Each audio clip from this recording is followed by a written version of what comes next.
Hello and welcome to Guy Too Much Time. Today we're going to take a look at making, well, you probably already guessed it, pizza, and a simplest version of it.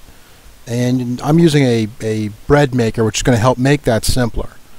But first I need a couple of pizza pans. I got 16 inches. It's going to be my bread machine pan, sugar, salt, olive oil, a cup of room temperature water, and some all-purpose flour, some measuring spoons, and some things to make tomato sauce, which is tomato paste, some basil leaves, some onion powder, garlic, some oregano, and some black pepper.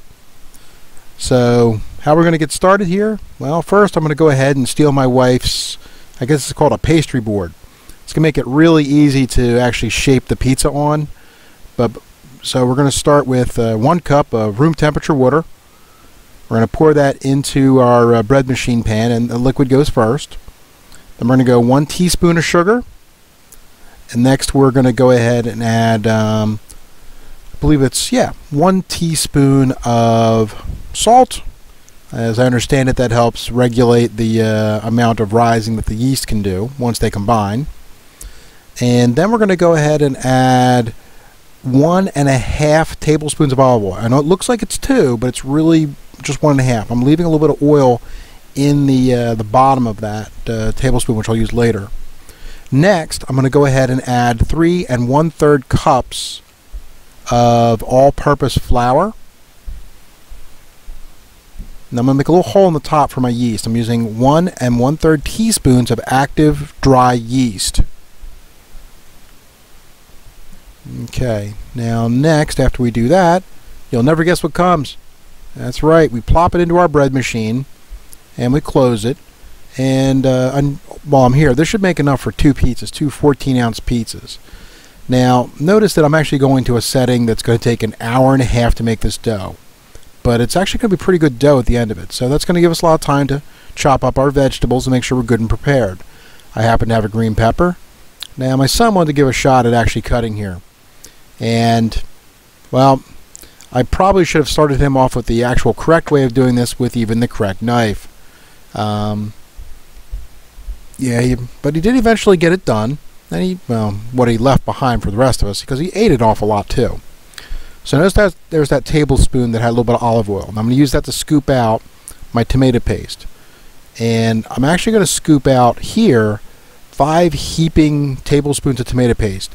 Now here's the thing. When you're making a sauce for your pizza, it has to be what you like, the consistency, the flavor, all that. I was just trying to go for kind of a middle of the road type of thing here, sauce, you want to call it that, but slightly thicker just in case, because I didn't want anything running off the side of my pizza in my oven.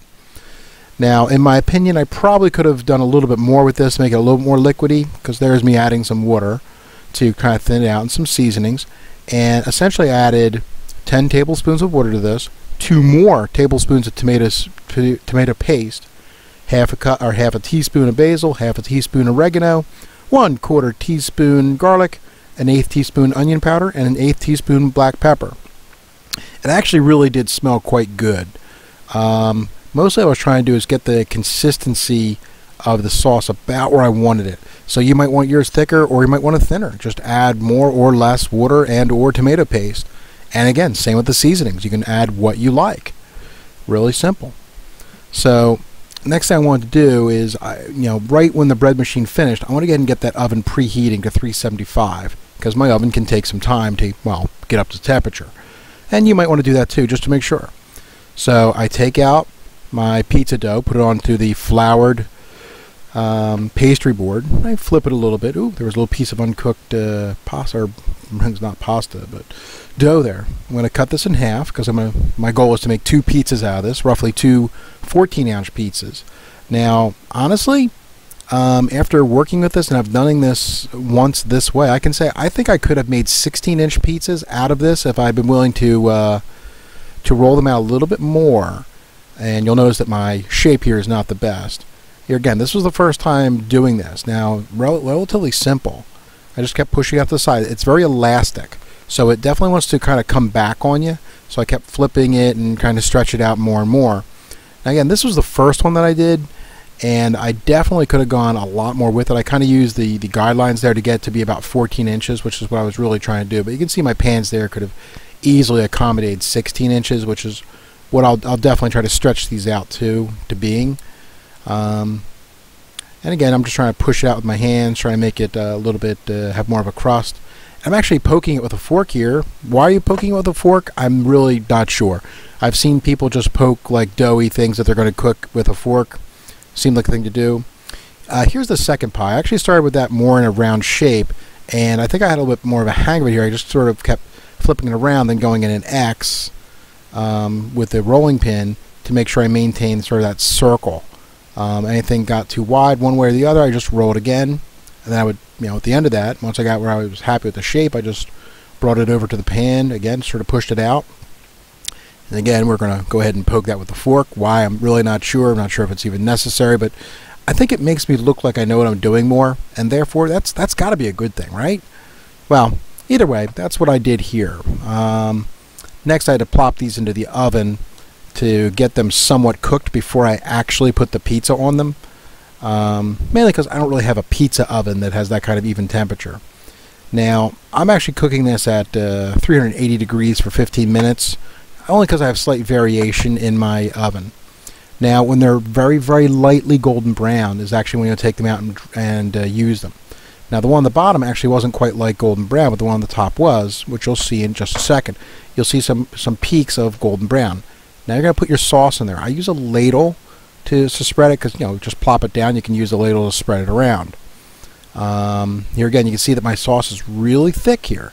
I might have been better off to have a slightly thinner one, but we'll see what happens next time. So I just take the ladle and I spread it all around. I try to go as close to the edge as I really can, because I don't know about you, but I really don't like it when I don't have like sauce and cheese on like the very edge of the pizza. I kind of like having that. Now, here's one thing I think I would probably modify next time. I was really determined to only use about half a cup of cheese, or about half a bag, or excuse me, 1 cup of cheese, or about half a bag per pizza. Now, I think next time I'd probably use 3/4 of a bag to make sure I had enough cheese on these things. I think it looks okay. Now, after I did do that, we took all those green peppers, because I had a lot of green pepper, and plopped that all over this pizza. And as you can tell, it went really well. Now, something else I happen to have in my refrigerator is I actually had ground beef that I hadn't used in another recipe a little bit. So I just said, you know what? Waste not, want not. So we're going to go ahead and put that on here. Now, I think this pizza would have done better if I had also put some onion on it. But I think, well, I know I have people in this house that don't really like onion, so obviously I couldn't do that. So here's the other pizza, which is really pretty misshapen, and a lot thicker than it should be. But again, the flavor was really good. I mean, I had a little trouble getting this one to brown properly. Again, I think that's probably I just made it too thick. Again, just spreading out my tomato paste on there. Just making sure I got everything covered nice and good, trying to go out to the edge. I know conventional wisdom says don't go all the way out to the edge. I like going all the way out to the edge. And again, putting about a half a bag's worth of cheese on here. Really a very economical meal when you think about it. Just using a couple cups of flour, some bag of cheese for a couple of bucks. What's yeast go for? I mean, this is actually a really cheap meal for a family, and I was really happy about that. So go ahead and plop on some more green pepper on here. And something else I did pick up is I did actually pick up some pepperoni. I got like a big jar of it for like $2.50. And we put probably about 1/3 of it on here. It's kind of hard for me to tell because my kids were eating it as I'm putting it on here. I had to fight them off with a stick practically to be able to do this. Now, after you get this pizza and the other pizza ready, you're going to go ahead and put them in the oven for 20 minutes. And when they come out, they look like this. Again, I'd be happier if they were a little bit more brown, but I'm going to say the crust was crisp where it should be crisp. It was chewy where it should be chewy. It was really good. In the future, I probably would have a little more liquidy sauce, and I would probably add more cheese, but I really can't complain about the flavor at all. Again, the kids really enjoyed this. I know I really enjoyed this, and here again, even my misshapen pizza there, everybody loved it. I'm going to say that if you enjoyed this video, please subscribe. If you have any suggestions as to what you'd like to see, please don't hesitate to suggest it in the comments down below. Guy, Too Much Time, signing out.